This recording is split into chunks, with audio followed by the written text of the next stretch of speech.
All right, here we are. Another episode of Flipping Houses for Rookies. That was a little weak this morning, Peter. Oh no, that was plenty, Bill. That's plenty. That was okay. That was okay. Your week is still plenty for everybody. You woke everybody up. We're good. Good morning, you and everyone. Clear my throat. Get the frogs out of it. Ribbit. All right, here we are, episode number 349. And the title of today's podcast is Secret New Generation of Creative Real Estate Deals Revealed. Here is the description. Every so many years, industries make major shifts, good or bad. And since its entry on the world, COVID-19 has dramatically torn up the script of how we transact real estate. If you want to understand how this generation of creative real estate transactions are successfully conducted, then I strongly advise you listen to this entire episode and take notes. The power of making good money in real estate lies in each entrepreneur's foresight and ingenuity to take their destiny into their own hands and plan for a better future. And more, overcome any obstacles along the way.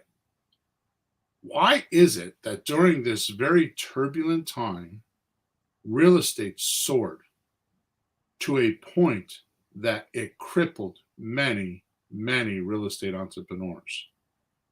Today, we will pull the curtain back and take a look backstage to see why this new world of creative real estate evolved organically and sort of viral like. The reset has been so covert that even the government is left scratching their heads. Let's dig in and see why. Sorry. Bill, is that all they're scratching?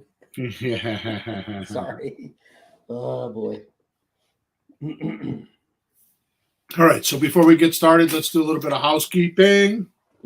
So this is Flipping Houses for Rookies podcast, obviously episode number 349, which means we have 348 episodes before this.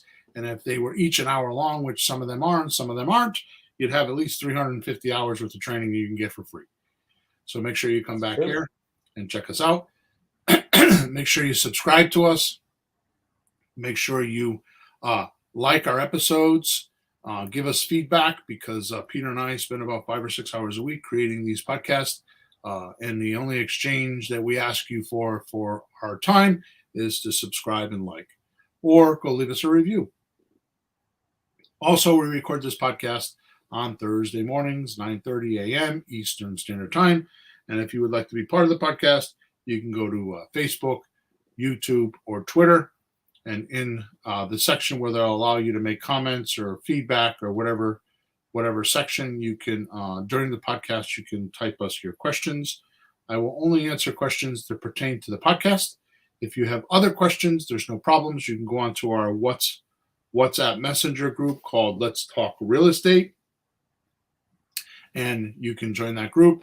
And there are many, many, many other like-minded investors in there that will help you with your questions or want to team up with you or do all sorts of crazy things they do in there. Or if you want to get a message to myself or Peter directly, you can go to flippinghousesforrookies.com. On the top right-hand side, there's a support ticket, and they come right to me. I answer those tickets. I used to do them every day, but it's been every couple of days because I started a new software company called Creative REI Reply, and I have 2 support tickets I got to answer every day. So I don't always get to them every day, but I definitely get to them within a short period of time. Okay, so with that said, there's a link in the description wherever you're watching us or listening to us that pertains to today's information that will help you significantly do what we are talking about today. And that's it. The business part of it is over. Let's get into the podcast. Here we go. So you ready? You ready, Peter? I'm ready. Always ready to see what you're going to say because, folks, Bill never tips me off. I walk in, I sit down just like you. What are we talking about today? And wing it with him. So go right ahead, Mr. Hawthorne.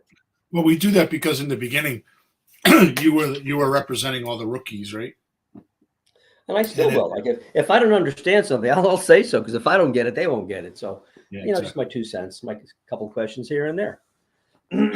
Sure. And it's not that I'm smarter than anybody else. It's just that sometimes I have more experience, and sometimes I don't communicate clearly. So there you go.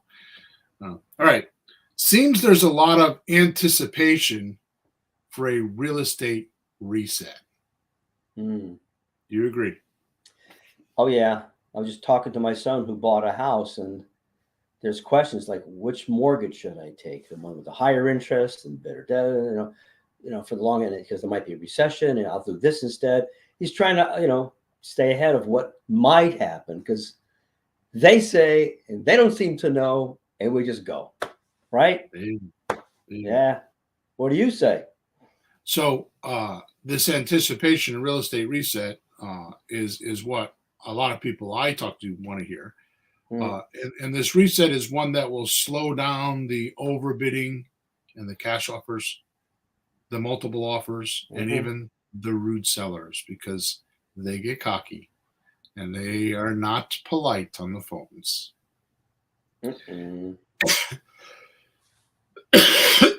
So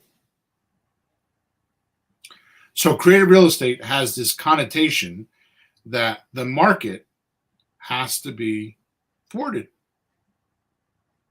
or days in the market need to lengthen so we can do our work.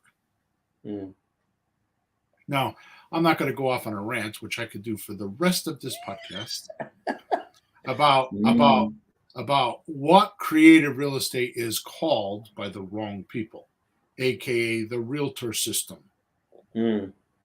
Which, by the way, there are only, up until we come along, there are only 2 ways you can buy real estate, and that's with a realtor or in the realtor system. Which, by the way, when I'm talking about realtors, I'm not talking about them individually. I'm talking about the system they use, right? Yeah. Because I definitely bash the system. And the other way is to sell for sale by owner. And 88.7% of the for sale by owners end up with a realtor. And as far as I'm concerned, that's because they don't do enough marketing. They don't know how to find qualified leads. They don't know how to do sales. They don't know how to do a lot of the things that the realtors don't know how to do. The difference is they don't know the realtors don't know that. In any event, my point, or the rant that I'm going to avoid today, is that we are the non-conventional system. A lot of people think that creative real estate is the non-conventional system. Yeah, non-traditional. Non-traditional is another way to put it. I saw that in a write-up the other day. Yeah, non-traditional. Oh, really? And the irony of it is, and I'm going to go over this in a couple podcasts. I think podcast number 3, I don't remember when, 351 or 352 or something. I go into it in depth, but the point is that realtors came on board, or the word realtor came on board in the early 1900s. From the early 1900s to 1949, they were considered charlatans. A charlatan is like a snake oil salesperson, on the side of the dirt road with a wagon and all his magic ailments. Yep. And they were not trusted. So in 1949, September of 1949, someone wrote, I don't remember the guy's name, Wilmington or something. I forgot the guy's name. He wrote a code of ethics for realtors. And in October 1949, the National Realtors Association was initiated, and the sole purpose of that organization was to implement the code of ethics. So from October 1949 to present time, right? They've done a good job of being the only game in town. Now, in any other industry, and with the woke population, if you would, I don't know any other way to put it, not to be political, but you could. I mean, I'm surprised somebody hasn't done it. You could say they have a monopoly. Mm. because they're the only game in town, right? So Yeah. the interesting thing is, and the reason why I divert from the podcast for a minute is okay. So if that is true, which you can go check on the internet, you don't have to believe me.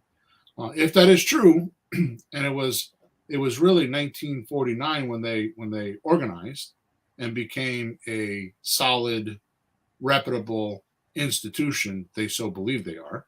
Mm-hmm. What did we do before the realtor was on board? How do we buy and sell real estate? Even if you went back as early as 1900, Yeah. like what did we do before that? Mm-hmm. Now, granted, there are, if you go through history, there are periods of time where there's, like especially out in the Midwest, there's acres and acres, and you could go claim a stake, put a stake down, and you would own the property. They would have developments form like that. But from that point forward, how did people change ownership? How did they buy it from one another? And that's exactly what creative real estate is today. Right? It is those forms of doing business, or not forms, those ways methods of doing business that we still use. They're older than the dirt the real estate sits on. Right? So that's why it irks me when I hear that we're the non-conventional way. It's just, it's people with amnesia. Yeah. I mean, I've said this a few times on some of the podcasts, but my mechanics, I think the guy's like in his late 70s, and he was a broker for years. Auto mechanics. Auto mechanics. Yeah. But he's still a broker legally, and he used to do more in the old days, not much now.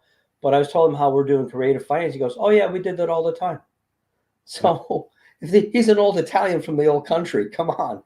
This is not anything terribly new. It's been around. All right, so back to the podcast. Creative real estate has this connotation that the market has to be thwarted, or days on the market need to be lengthened for us to do our work, or find motivated sellers whom will take monthly payments or give a discount. Mm-hmm. In other words, the other myth is that, and I've had people actually confront me, the sellers. What's the matter? You don't have enough money to buy my house? Is that why you want to make payments? Right? When the truth of the matter is that if you know anything about any part of real estate, or know anyone that this has happened to, you could start off with, you put down, we'll say $5,000, $10,000, $20,000, $30,000, whatever the number is. You put down some money. So you work for a period of time, you get a chunk of dough, you put down a property, and you buy, we'll say, a multifamily. Yeah. With equity in it. Well, then you go a year or two, and then you take money out of that property and you buy another one, or you save more money and you buy another one, and sooner or later you have a little empire. This is just like Monopoly, playing Monopoly on the Monopoly board. Yeah. Right? I don't care how good you are. I don't care how much money you have. I don't care how powerful you are. Sooner or later, the bank who is lending you the money will say you don't qualify because you're over leveraged. Yep.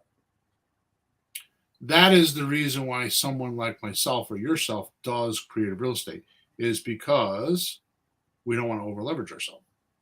Mm-hmm. And if you're taking private mortgages or private loans, a lot of our private money comes from IRAs, self-directed IRAs, self-directed Roths. Mm-hmm. In fact, I don't even think I have a lender that uses real money anymore, other than retirement funds. When I say real money, I'm talking about like savings accounts and credit cards and equity lines and all that kind of stuff. Most of my money, and believe it or not, I bet you. Well, I've been using my own money, so that's not fair. But I'll bet you that, which is a no-no in my world, but it's just because I sold a bunch of properties in 2022 and I wanted to reemploy the money. I don't want it hanging around, right? So I'll bet you I don't borrow half a dozen loans a year, if that. Mm-hmm. I just haven't been doing it because I do so much creative real estate stuff. So the point in doing creative real estate is so that you can leverage other people's money, which is like taking over mortgages, just doing a lease option. If you just do a lease option, you don't need any loans. If you bought a house with a lease option and then subleased it, then you don't need a loan. Yeah, compare that to taking a loan out to buy it and the incredible interest you'd be paying. That's just really, it's not smart financing. I I mean, the less you can put into something like zero. Yep.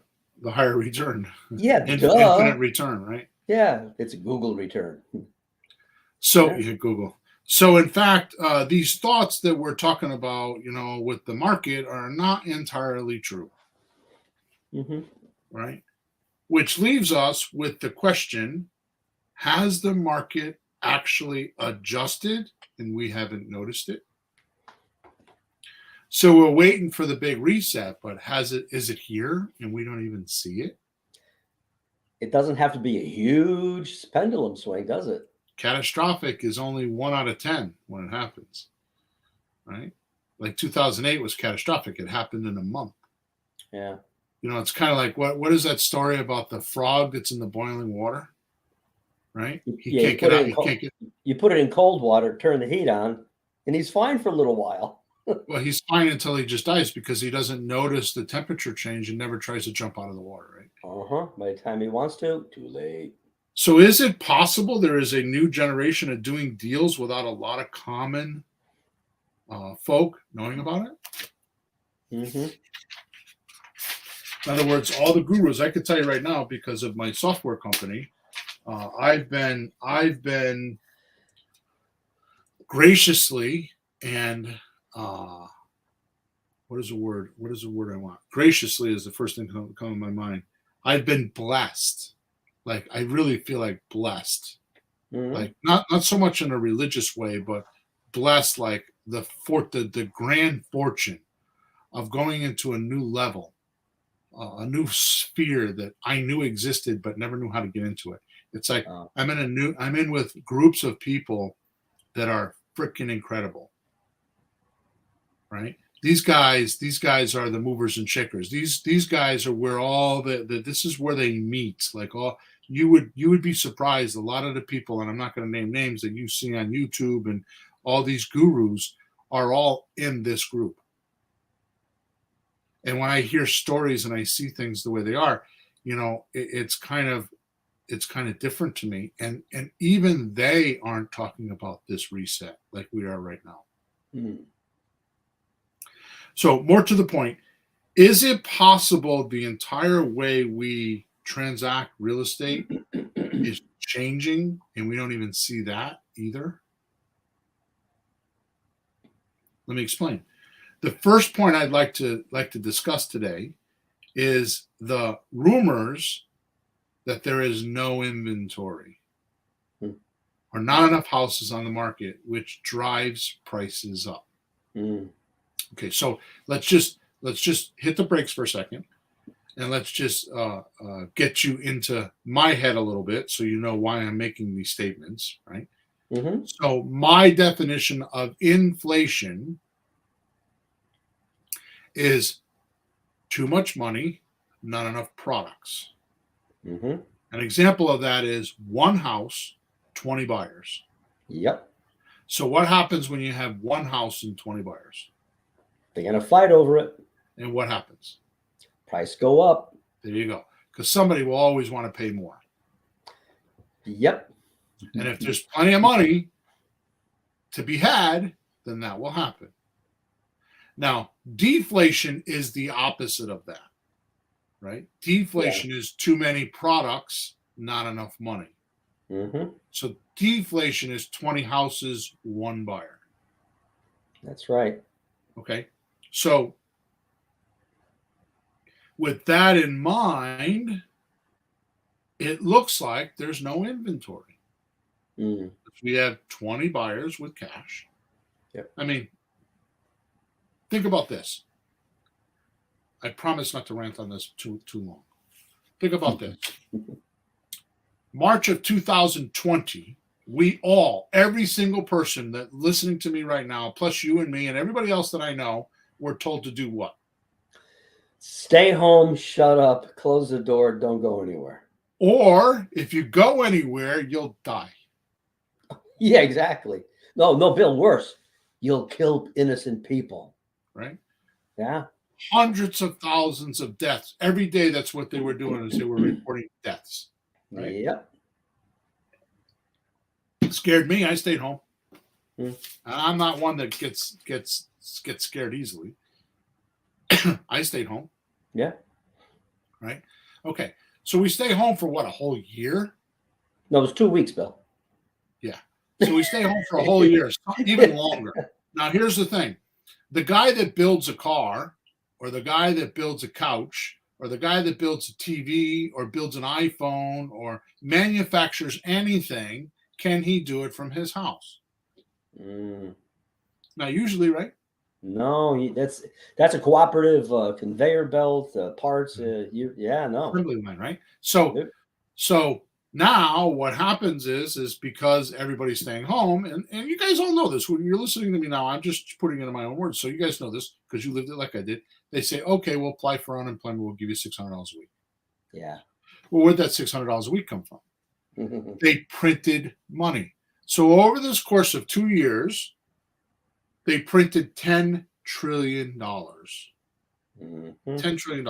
So what's the definition of inflation? Exactly. Not Too enough much products, too much money. So we were told to stay home, don't build anything, don't make anything. I tried to, my wife was on me about buying a couch. We bought a couch at the tail end of COVID. It took us 2.5 months to get it because they couldn't make it. They didn't have it. All the inventory, all the supplies, they talked about supply chain. Yeah. What were they talking about supply chain for? They're talking about all the warehouses got emptied out. Yeah. You know, like we were talking about this at the cigar shop the other night. It's like COVID came, and then they had a bunch of storms, and so tobacco dries for like 2 years before they roll it, right? Wow. So what happened is they used up all that reserves. So right now there's like a shortage of tobacco. Not to mention that it's become popular as well. Mm. So of course we have all these problems. It was man-made. This is not some like miracle, right? So they're trying to implement this theory that we didn't build enough houses. That's why we have a shortage of real estate. And a realtor that Dave, who used to work for me, goes on and he tries so hard. He's an engineer, and he tries so hard to get me to believe, well, for 20 years, the building industry was down 3.645834%. He's got this really long number. And he tells me how it's just catching up to us. And I ask him, well, why now? Why is it catching up to us now? He doesn't have an answer. So it's just they're interesting facts, right? So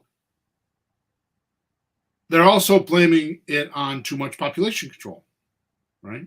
Population's increasing, and the shorting of houses and the construction for the last 20 years. It's like this whole like story they had, right?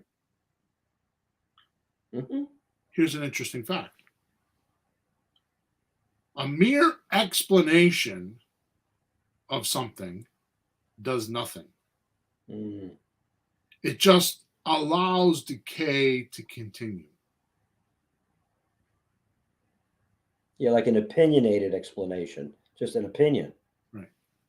So thus, survival is very, very closely tied to logic. Right. So survival and logic could be almost synonymous in my world. Illogical equals failure. Right. And it is catastrophic for someone or an amateur. Now, this to me is the climax of this podcast, but others will not think that way because they're not me, right? So it's catastrophic for someone or an amateur to act on data or information without doing some research on where it came from. Thus, often evaluating prematurely or making conclusions prematurely, right? And a true situation. Okay, so what I'm saying there is you have a condition, right? I don't have enough money. Yeah. Well, it's because I didn't work enough hours last week. Okay. See, you went from problem to solution. Yeah. no evaluation. Yeah, you just picked something and just went, it's because of that. You could say, well, it's because I didn't work enough hours last week. Well, it could be that you went out to dinner 4 times this week and spent $200 on dinner. Mm-hmm. But you don't remember that. Mm-hmm. You don't evaluate that. You don't look at that, right? Mm-hmm. So that means there's a situation there. Yeah. There's something going on that shouldn't be going on. And a situation in my head is defined as a not expected state of affairs. A situation is a non-expected state of affairs, either good or bad. Oh. So like you run out of money this week. Mm-hmm. That's a not expected state of affairs. Yeah. A bad one.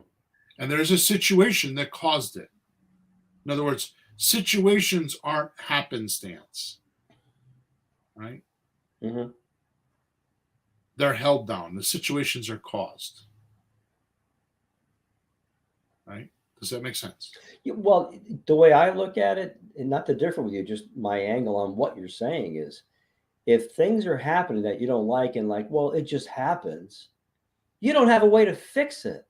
Right. Even if it were true, you've got to find something real that you can do something about.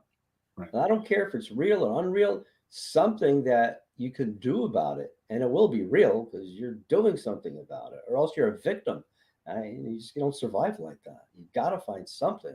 Which brings me to my next point, that data believed to be true without inspection and or without some structured interpretation that gives meaning to a situation or some sort of a way to handle it is useless, which is what you just said. And it's just opinion. Yeah. By the way, opinion is often data without facts or wrong facts. Yeah. This is what our current news system is. Alarming data without evaluation made to get your attention, so you watch the ads that pay for their big studios and high salaries. It's just alarming data. Yeah. Right? Anyway, I can't help myself. I diverted, but it's apropos to this podcast because I'm going to explain that to you right now. Mm-hmm.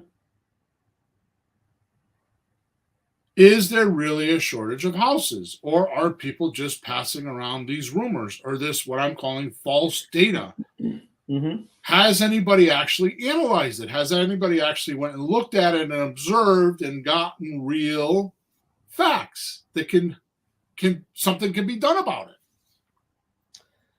Well, when you talk to someone like Dave, he's saying that they're looking at the numbers of houses on the real estate market. And people go, oh, that's it. But what you just said is that all the data or is that the correct data? So I'm wondering if that's all the data personally. Right. So did COVID change how we do transactions? That's how I started the podcast. Yeah. I beg you to consider this. During COVID, almost 100% of sellers did not want buyers in their house. Oh, hell for no. obvious reasons. Oh, yeah. Which meant the realtor system stopped or slowed extremely. Mm-hmm. I will never forget this the rest of my life, which I expect it to be a very long time. Okay? I will never forget this. March of 2020, I had virtual assistants making phone calls every single day. We were calling for sale by owners and out of area owners, mostly for sale by owners. We would average, I think, a few hundred for sale by owners a week for leads, a few hundred leads per week for sale by owners. And that's new ones coming in? Yeah. Okay. Within 2 weeks, that number went down to like 20. That's for our whole state? Yeah, whatever we were doing. I'm not sure It was like our area. Whatever, So like, whatever area I was in yeah. at the time. I think it was just Connecticut. It might have been Connecticut, and I don't think we were in Cleveland at that point. We were, but I was somewhere else. I don't remember where else. So I think Yeah, it but was just North Carolina or something like that. Right? yeah. So I don't a know. few million people. You're talking 2-3 million of a Well, territory. Connecticut has a 3.5 million population. Yeah, so it went down Yeah. to like 50, like literally. I mean, it was like it was a significant. It was like I pointed the car north to the cliff, and I hit the gas as hard as I could go, and I was gone, Mm. completely out of business. Yeah. Within 30 days. I mean, I'm talking about weeks. I'm talking about 10, 12, 15 days. Yeah. People just they went onto their websites and just took their houses off the market. Right? So if that happened to me, who else did it happen to? Everybody else. Right? Uh-huh. So the realtor system stopped too, because if it's happening for sale by owners, then what did the realtors do? Now, fortunately for the realtor system, a vast majority, and I mean probably 90% of the realtor system, if not more than that, are part-timers. Mm. They're second incomes. You know, it's kind of common that a husband will have a job and can support the family and do whatever, and he wants the wife to do something, or she wants to do something, so she'll become a realtor. Yeah. Right? And it's a second job. It's a part-time job. She can do it around taking care of the kids. I'm being chauvinistic, but you know, that's kind of the connotation. That's how it started anyways. Right? Mm-hmm. But guys like you and I found ways around this. Like we used FaceTime to look at the houses. Mm-hmm. Right? And Zoom. We would use Zoom inside the houses. That's when Zoom went really big. That's when Zoom went from non-existent to the #1 online platform. Now watch this. What happened to the internet in March of 2020? The internet, it leaped ahead 5 years. Yeah. Because even old timers like us, now I'm 59 and you're what, 71, 72? Almost 2. Yeah. 72. 2. All right. Yeah. So guys like us, we're not necessarily internet guys. We're not the ones that are going to get onto a Zoom call and chat with them. I'll just go to the house and I'll just talk to them. Mm-hmm. Right? And believe it or not, statistically, in my flipping houses for rookies and my other software business, a vast majority of investors are over the age of 45 or 50. Right? So that I mean, like 90% of them are like 50, 50, 60 years old. Right? Yeah. So not all of them, but a lot. So it changed the industry wicked, right? Mm. The outcome? Sellers found out they didn't need a realtor to find buyers and sell their houses. Because technically, the realtor system is designed to find a buyer. Mm-hmm. It's not designed to consult you through the whole transaction. Mm-hmm. Though the realtors that do 20, 15, 20 or more deals a month know that if they want to get their checks, they got to get the sellers and the buyers to closing, because that's how they get their commission checks. So they consult the buyers and the sellers to get their checks. Unfortunately, that's not taught in realtor school. What's taught in realtor school is you take the deposit, you write a purchase and sales contract, and you shove it over to the legal department and let them finish the closing. How do I know? I went through the realtor training. Yeah, I actually did it. And I didn't get a license because I thought it was too gross. Yeah, you didn't need it. So technically, a realtor is designed to find the buyer. So now all of a sudden there's this new phenomenon. Well, realtors can't find buyers because who's writing listings? Because people don't want other people in their houses. Mm. So they don't want people tramping through their houses. So the realtor system became archaic quick, because the only way that they can sell houses is to show them. That's right. Which left a statistic, which nobody talks about. Okay, nobody talks about this. It left a statistic of about 40% of today's transactions are done with buyer and seller and no realtor. Mm. 40%. 40%. And I know that from local observations, and I know that from talking to coaching clients and them talking to their escrow companies or title companies. It's actually 40% is a little bit conservative. I think it's like 42%. Yeah. 40% of all real estate transactions are done without the realtor system. Peter, we're diverting way too much here today, but I think we're okay. How many times in a percentage, I want to answer with a percentage. Yeah. How many times have we been in a house? This is pre-COVID. You and I go into a house. We sit down, which is how we used to buy houses. We sit down, we view the house, we sit down in the living room and the kitchen, and we start to talk to people. Yeah. First of all, how many times does the realtor system come up from the seller's point of view? What percentage? Probably 100. Okay. And on a scale of, well, forget about that. What percentage of them bash the realtor system and almost say they hate them? About 100. Yeah. I had that yesterday. I was talking to a guy, and he goes, "I had this crappy realtor. She just took the listing and she just sat there. She didn't do anything." And I think the writing on the wall started when all the houses went online on the MLS. You could look them up online. Yeah. And people could see them online. And no one realized, well, wait a minute, if they keep looking online, what do they need me for? But we're so used to using realtors, people did. Right. But you really don't if you can see the thing online. I talked to another lady selling the condo herself. She sold the last 2 houses herself because I can do it myself. Right. That's your point. So now listen to this little fact. I figured this one out too. Zillow, the big beast in the room, is in bed with realtors.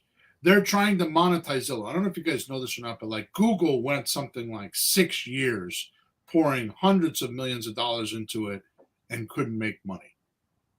And they actually stole their ad campaigns, Google ads, click, pay to click ads. Am I saying that right?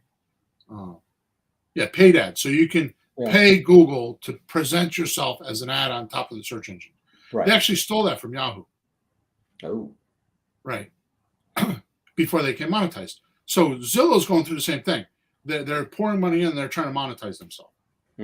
Well, they believe that the way they can monetize themselves is to get realtors to put ads on Zillow, and it looks like they are listed, even though they're for sale by owner, because now they hide the for sale by owner contact information. And if you're a software company, they don't allow you to go in and take those numbers very easily these days.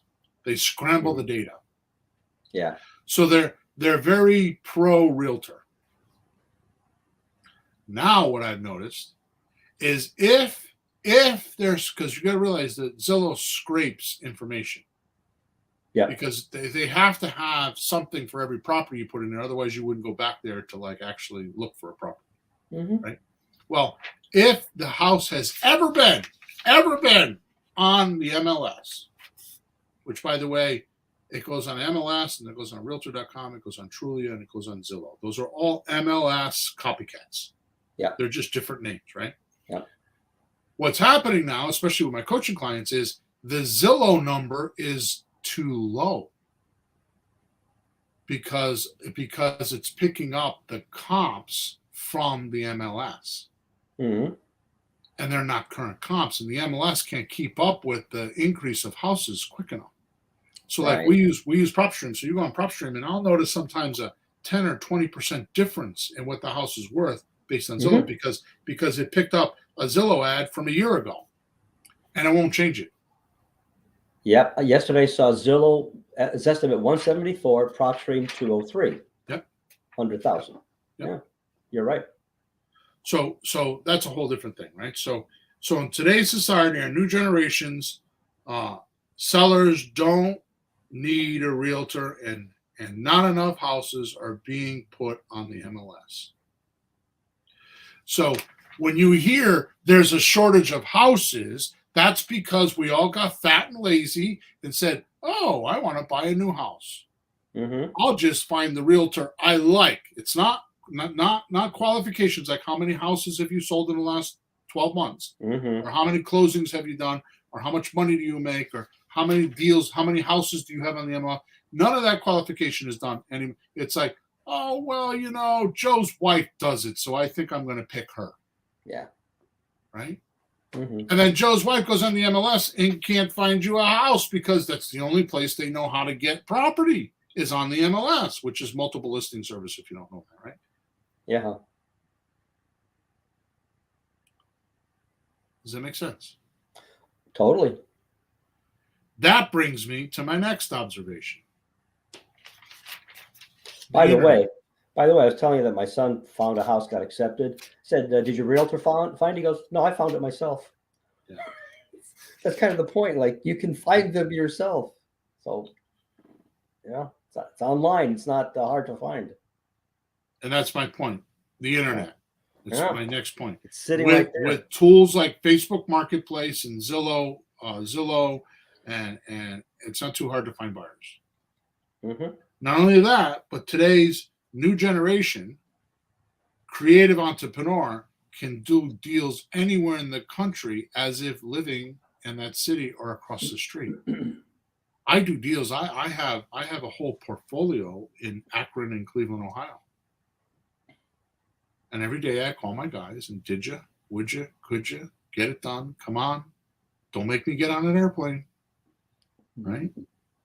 And our creative real estate software was solely designed to do this exact thing. Find and do deals in emerging markets for most and easiest profits. Right? Yep. So that's called Creative REI Replay. It was designed, so REI Replay is software that was designed for wholesalers. Yeah. And Sean and I, my other partner, Sean and I, started building my creative real estate system inside of REI Replay. We did it for about 2 years or 2.5 years, and the owner of the system, because we were using it so much, the owner of the system found out.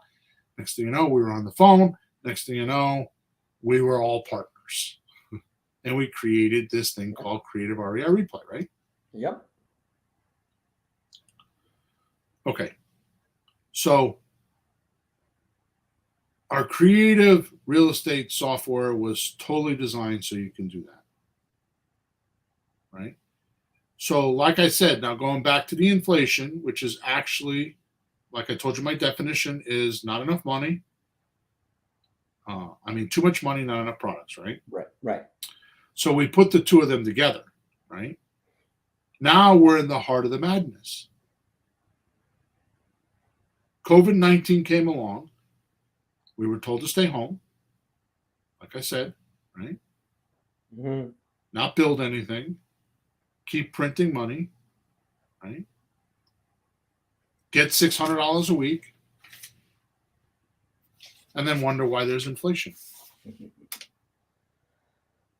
You know, it's like a drug dealer to me. Hey, here's some free drugs. Oh, thanks a lot. Here's some free drugs. Oh, thanks a lot. Okay, now you have to pay me. Right.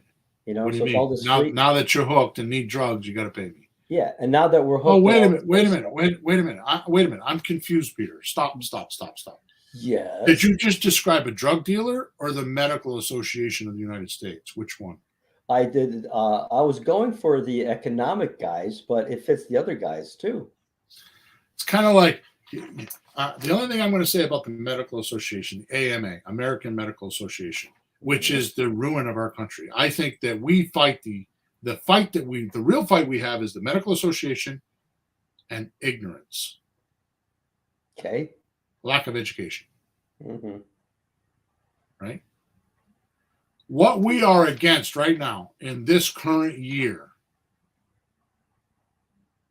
is, let me get the right word here, is ability. Go to any workforce and watch the worker. What is their ability like?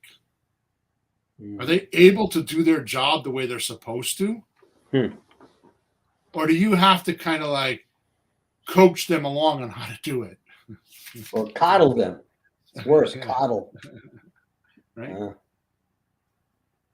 Too much money, not enough products. Yeah. So it's like this perfect storm, right? Mm-hmm. Now, here's my last point for the day. Because markets were so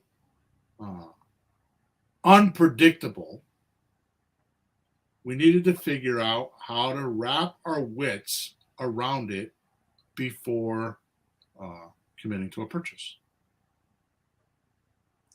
So one of the biggest things that there are four things that I have figured out, and I'm not anybody special. It's just that I work in the trenches a lot. So there's four things I figured out that I'm going to talk about in another podcast. But there are four things that a rookie goes through. Actually, five things that a rookie goes through that holds them back from doing real estate.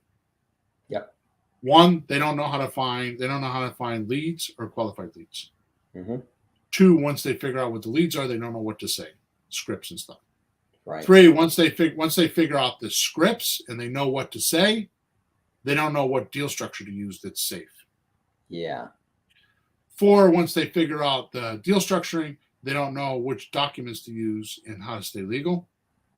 And number five, they're constantly worried about, do they have the right comp and can they sell it? Mm.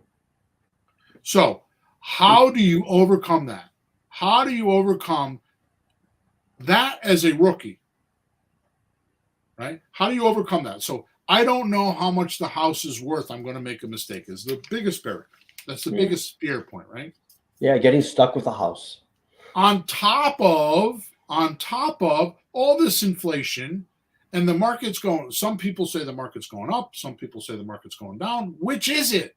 Yeah. Which market are we in? Are we in an increase and a decline? So all this is going through our rookies' heads, and they're like, "What the f do I do?"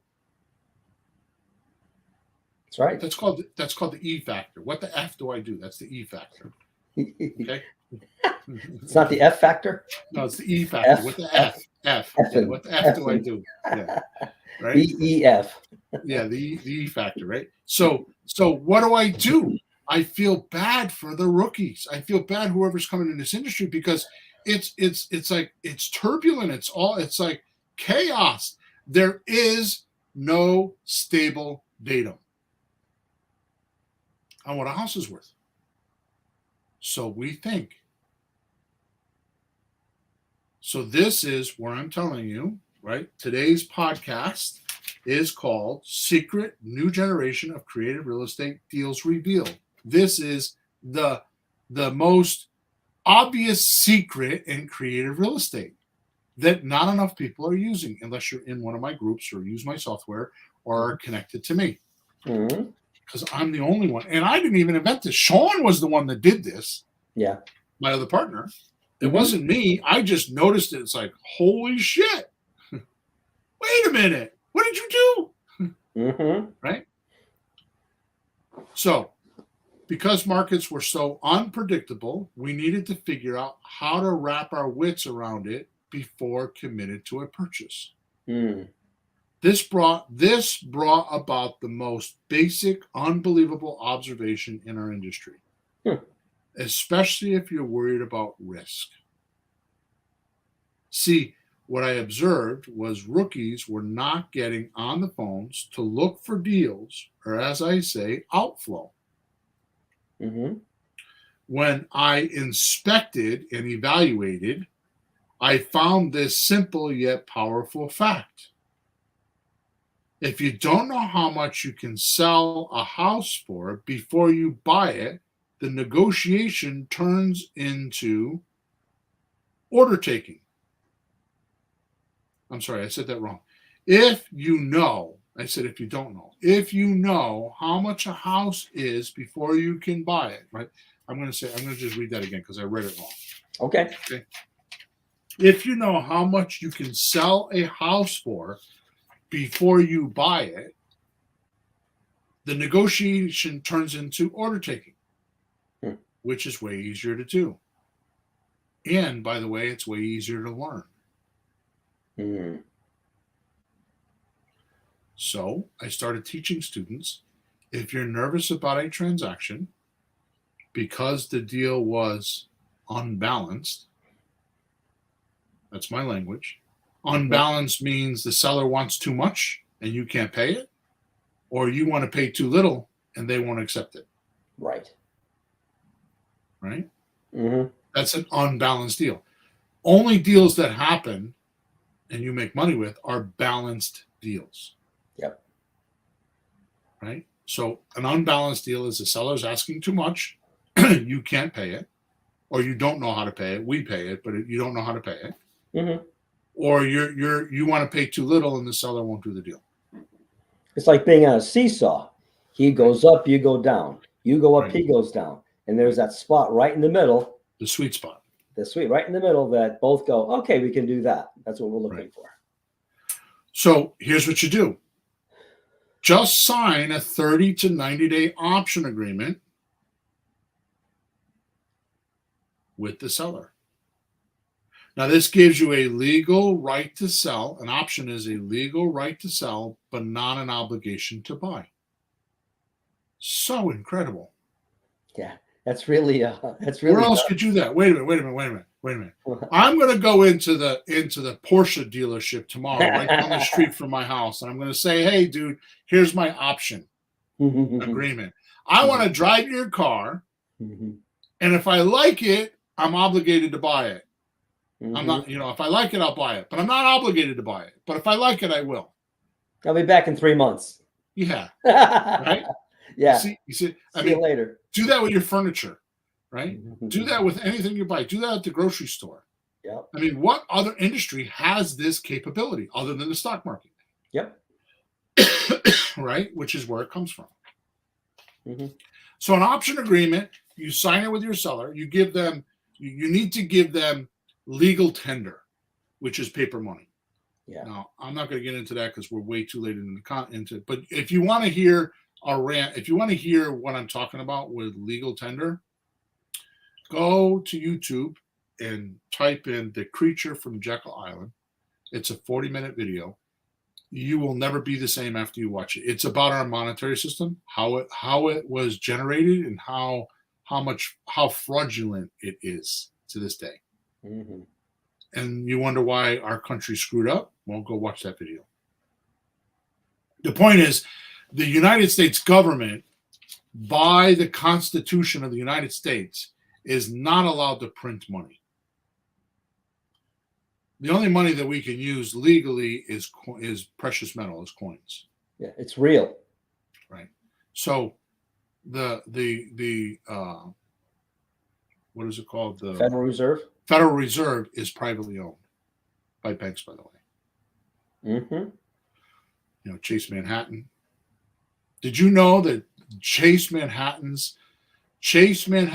which is in Manhattan, Chase Manhattan, their headquarters is across the street from the Federal Reserve?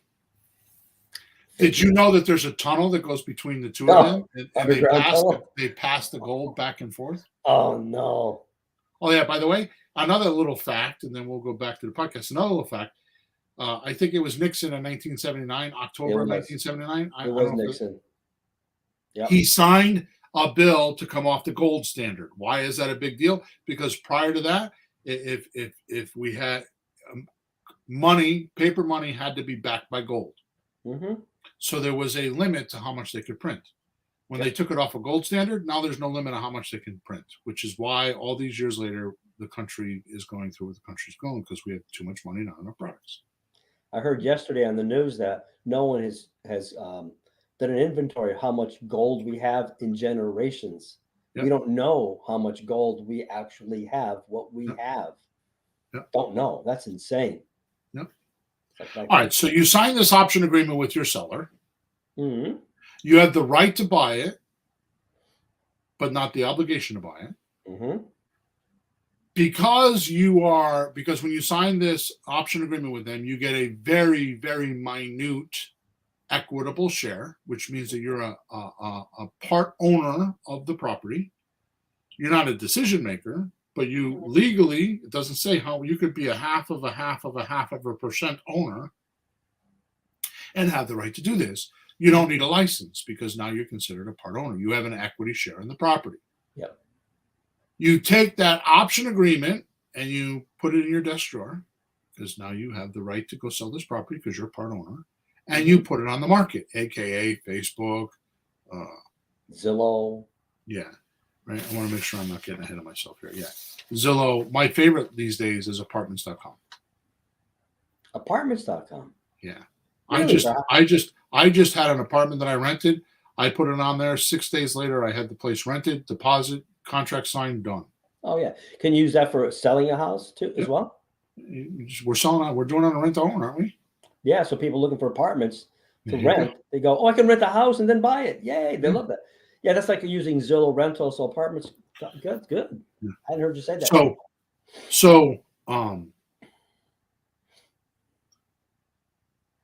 So let me see. I'm going to catch up to my notes here. So basically, what you're doing is what we call bringing the house to the market. Mm-hmm. Okay, so how do you know whether you have a good property or not? We call it the popularity contest. It's kind of like being teenagers and in school. Who's popular, who's not?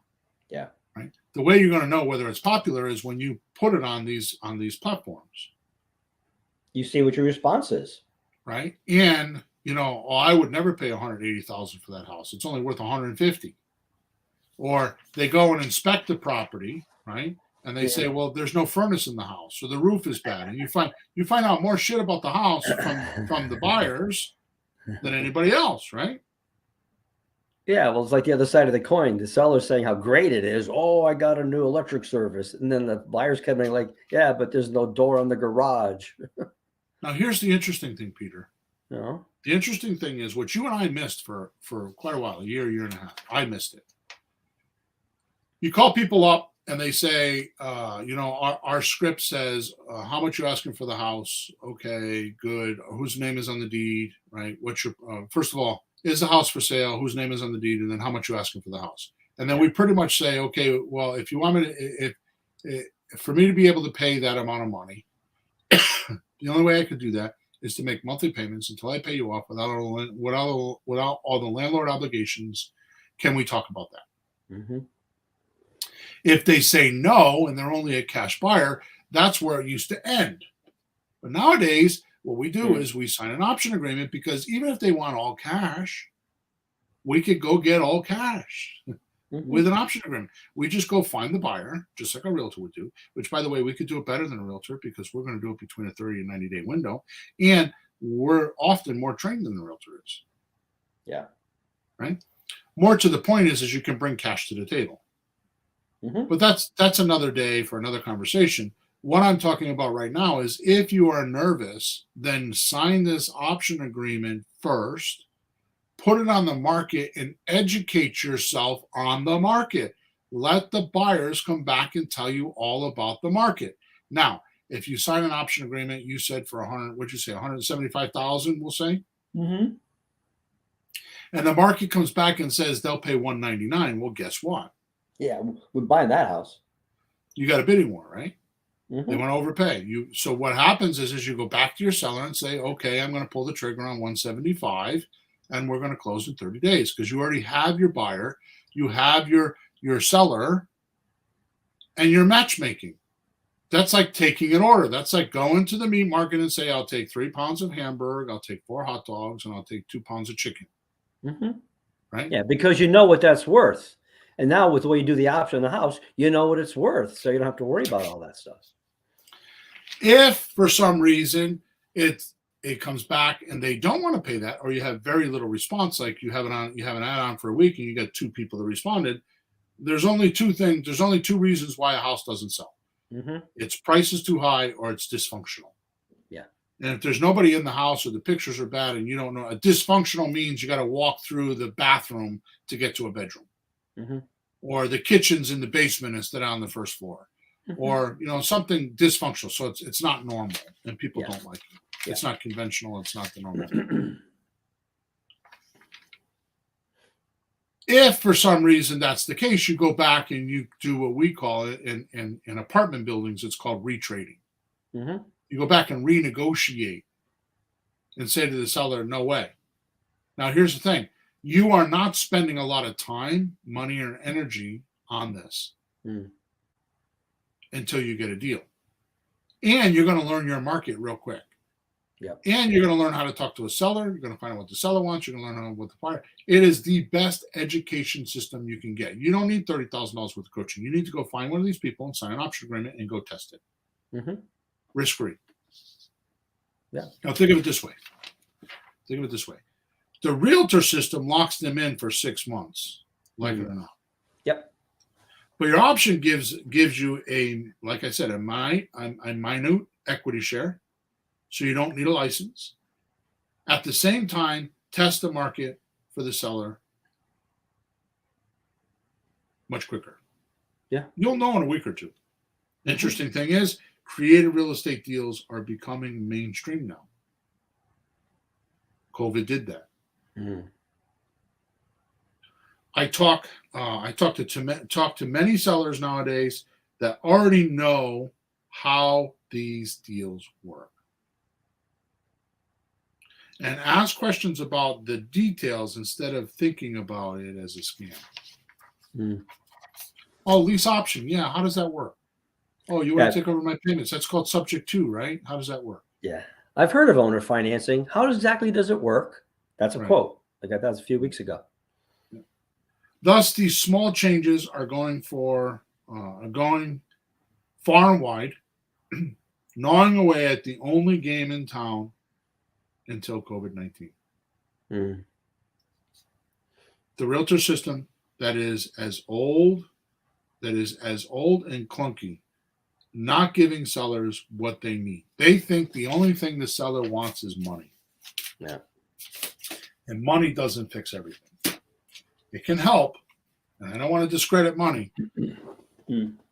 But if you're moving out of state, you're moving out of state and you're making $125,000 a year, and you got an offer to go to Canada to make $250,000 a year from the same company.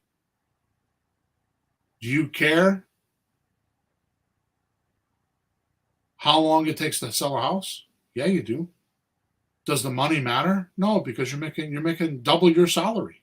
Yep. So you don't obviously want to lose, but the pressing point is I need to sell within 30 days because I got to move. Yeah.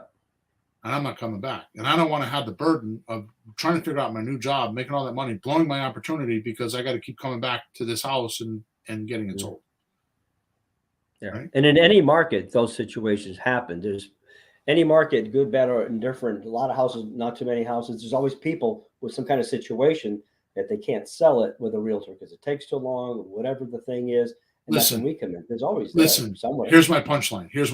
Listen, the main difference between the realtor system and what we do is, and this is 100%,